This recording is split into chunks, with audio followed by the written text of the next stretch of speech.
The I-75 I-71 Ohio Crop Tour is presented by AgroCulture Liquid Fertilizers. Grow more with less. So as we finish up day one on our crop tour, my biggest takeaway would be I was expecting a lot of variability, but there's a lot of young corn out here that we're going to need a late fall.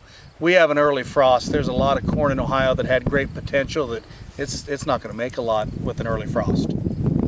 Yeah, we started the day looking at some really good corn that seemed to be the appropriate maturity, and then as the day went on, saw some variability. The potential's still there. There's some really good corn here in Ohio, but some of it's going to be dependent on how it finishes out.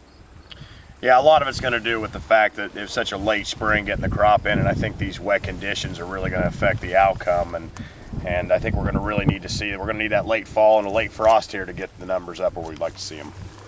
Even in the soybean fields that we saw today, we saw some in the northern start of the tour, and it was, you know, looking real nice up that way. And then as we tapered south, why then it was real wet areas, and then now we're here in Licking County, and it looks tremendous.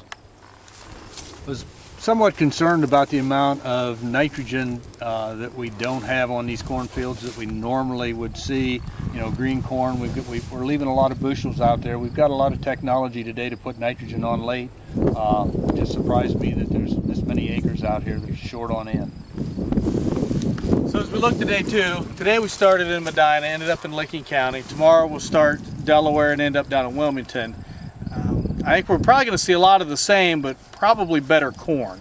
It sounds like south of Columbus, and as we move a little bit west of the state, has some pretty decent corn. But that's why we're out here, to find out, you know, exactly what this crop looks like.